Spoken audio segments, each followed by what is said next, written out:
Iblis itu diusir dari sorga, tapi dia minta dua persyaratan. Saya mau diusir dari sorga, asal ada dua persyaratan. Tentu persyaratannya bukan uang kededah ya. Iblis tidak minta uang kededah, enggak. Atau uang ganti rugi, enggak. Pertama, dia minta diberi panjang umur sampai kiamat. Anzirni ila yaumi yub'atsun. Kata Allahnya, oke, saya kabulkan. Innaka minal mundharin. Terus satunya lagi, iblis meminta izin kepada Allah, wa bi'izzatika la ughwiyannahum ajma'in. Minta izin untuk bisa menggoda seluruh umat manusia. Kata Allah, oke, saya kabulkan, segera kau angkat kaki dari sorga ini. Aku tidak sudi sorga ditempati orang yang sombong seperti kamu. Begitu keluar, ini iblis kan artinya luar biasa. Panjang umur sampai kiamat, nggak mati-mati. Yang kedua, dia mendapat izin menggoda. Artinya dia itu ketika menggoda kita sekarang nih itu legal, resmi, karena iblis juga punya SIM kok. Oh, telur asin. Surat izin Apa? menggoda. Kamu berani goda, saya berani lah. Dasarnya apa? Tidak ada izinnya, mana itu ada SIM-nya. Itu Allah yang mengizinkan. Jadi dalam pikiran dia begini, itu julidnya iblis nih. Dia ingin menggoda la'ughwiyannahum ajma'in. Dia punya program ingin menggiring manusia masuk neraka semua bersama-sama dengan iblis. Nanti kalau sudah masuk surga semua, nanti iblis termasuk orang yang akan mendapatkan ampunan dong. Itu logika iblis.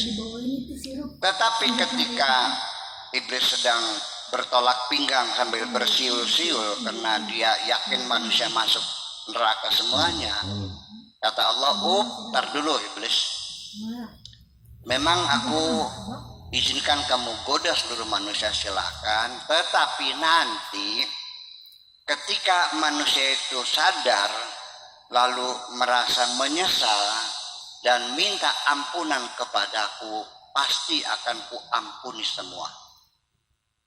Iblis nongok, yo kerja bakti begini mah.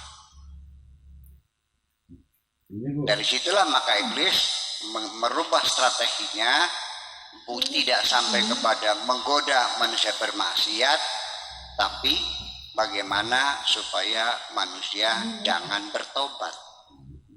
Yaitu langkah pertama, jangan sampai manusia merasa berdosa. Jangan sampai merasa berdosa. Jadi ketika kita sudah tidak merasa berdosa, itu sudah masuk dalam perangkap iblis. Hati-hati. Bukan persoalan musyrik, bukan persoalan dosa. Allah mengatakan, wahai manusia yang beriman kepadaku, kamu tidak perlu berputus asa. Karena engkau melakukan dosa-dosa yang besar-besar dan banyak sekali. Jangan putus asa. Ya ayyuhalladzina amanu la taqnutu mir rahmatillah.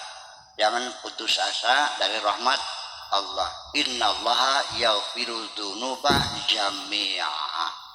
Allah akan mengampuni semua dosa, akan diampuni asal kamunya minta ampun.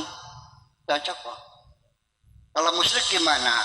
Kalau musyrik mah bukan dosa, maka prosesnya ya bukan minta ampun, masuk Islam lagi. Kalau masuk Islam lagi diterima enggak? Ya terima, udah selesai, gampang dong. Gimana sulit-sulitnya? Jadi jangan dikira musyrik itu dosa yang tidak diampuni, bukan begitu. Musyrik itu bukan dosa, dia menggandakan Tuhan, menduakan Tuhan soalnya.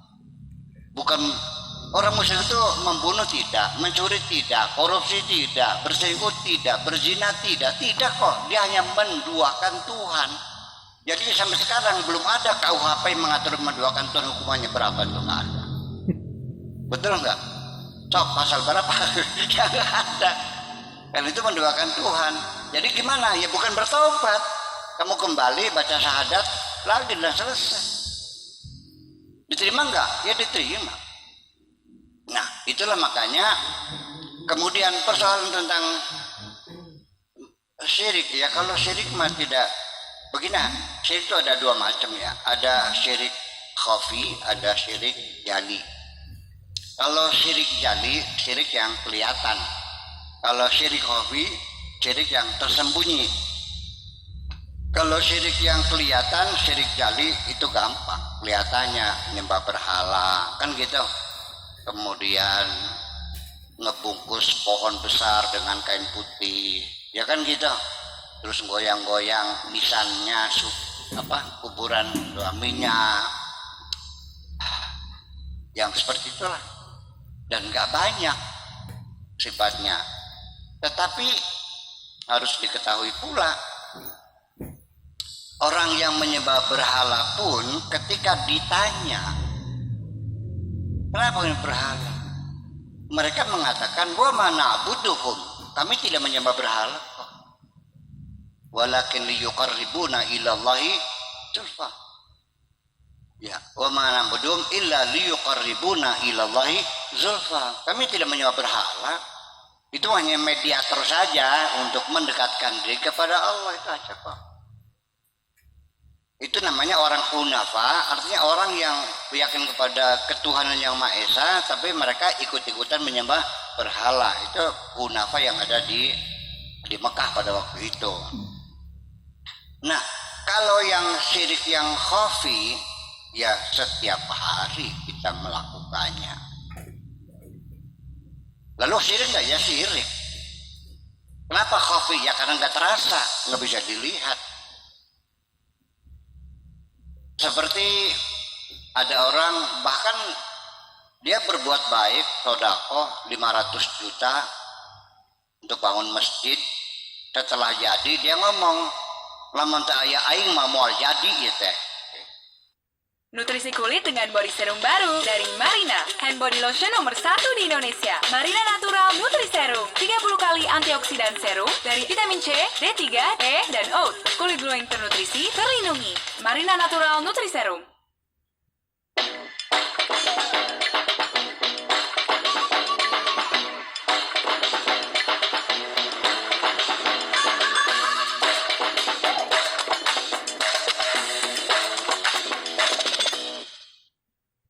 Moal jadi ieu teh.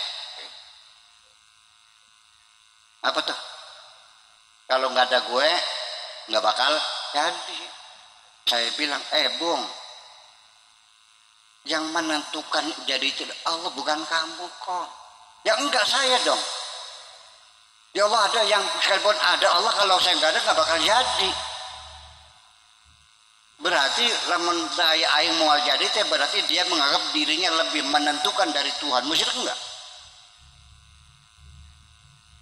Iya. Orang itu juga sama berkata kepada anak-anaknya, kalau bukan aku yang nyabokin kamu, bukan aku yang nyusin kamu, kalau bukan aku yang main biaya nggak bakal jadi manusia sih teh. Betul nggak? Kalau nggak gue tolong mampus loh. Jadi ya kemusyrikan mah ya, nah inilah kadang-kadang orang pengen tidak musyrik, ya bagus, tidak salah. Orang itu ingin menghindar dari musyrikan, bagus. Tetapi detektornya berbeda, detektornya kurang sensitif gitu. Jadi ketika orang itu datang pada kiai dikasih jimat, musyrik. Kenapa? Ya berarti kan mempercaya ada kekuatan dan segala Tuhan. Iya, udah.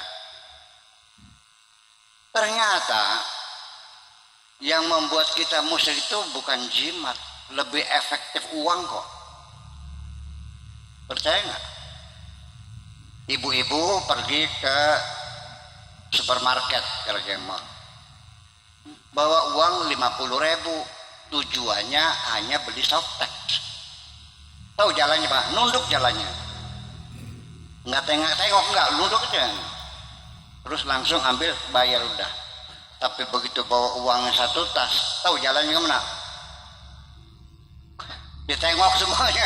Wah, jalan juga lain, jalan juga digeo-geo, jalan juga. Iya, dia lebih yakin dengan bawa uang. Oke.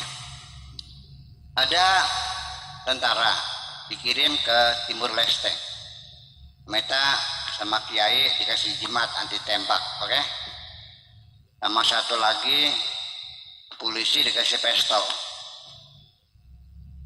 Lebih berani mana? Bawa jimat atau bawa pistol? Yang musyrik mana? Betul nggak? Kita berkorban untuk masjid yang untuk kita pakai sendiri, Ketika ada bantuan bangun masjid hanya diminta 500.000, melotot kok. Tapi untuk biaya calon jadi kuwu menghabiskan 4 miliar nggak ragu-ragu kok. Jadi yang lebih hebat Allah atau jabatan? Orang yang mencalonkan diri sebagai siapapun lah, dari mulai kuwu, bupati, gubernur, presiden, anggota dewan, berapapun dia keluarkan demi jabatannya. Tapi masjid yang mau roboh diminta 500.000 saja, keberatan. Jadi dia itu menyembah siapa sebenarnya? Jadi kita jangan melihat itu menyembah berhalanya. Orang yang berhala juga punya argumentasi. Wa ma na'buduhum, kami tidak menyembah berhala kok. Illa liyuqarribuna ila zulfa. Ya karena bagaimanapun orang beribadah itu kalau Tuhannya kelihatan lebih khusyuk. Percaya enggak? Saya jarang melihat orang Islam sholat sambil nangis, jarang. Atau mungkin belum pernah sekali. Pernah belum? Belum pernah. Tapi orang yang menyembah tempekong nangis Pak, karena kelihatan Tuhannya. Itu maksud mereka begitu supaya khusyuk sholatnya gitu. Jadi dibikin tempekong depannya. Musyrik enggak? Ya musyrik juga sih. Menurut saya ya musyrik juga sih. Tapi dia punya alasan bahwa mereka tidak musyrik, enggak gitu. Ini hanya untuk mendekatkan diri saja. Makanya di masjid juga sudah mulai nih banyak. Pas di pengimaman tuh di mihrabnya tuh ada Allah Muhammad. Betul nggak? Supaya lebih khusyuk, supaya kelihatan alif lam lam ha. Itu namanya ya'budullah ala harfin, menyembah huruf namanya itu. Betul nggak? Bagi jemaah saya Pak, menyembah alif lam lam ha. Alif lam itu bukan Allah, bukan itu mah. Itu namanya kita juga bukan lafdullah gitu. Alif lam itu kita namanya lafdul jalalah, bukan Allah. Ya mungkin ada. Yang anak saya juga pernah malam hari mau ke Jatibarang di Masjid Tulungagung itu di atas menaranya ada lafdul jalalah. Wah itu ada Allah. Oh iya deh, maaf. Seperti itu. Jadi kemusyrikan yang khafi ini artinya begitu kita meyakini bahwa aku yang bisa menentukan, itu Anda sudah mengangkat dirimu sebagai Tuhan juga. Jadi kemusyrikan yang sangat tersembunyi adalah bukan benda yang ada di luar diri kita, yang paling tersembunyi dan paling sulit dibuktikannya dan orang tidak akan percaya adalah ketika yang menjadi Tuhan pendampingnya, Tuhan gandanya adalah dirimu sendiri.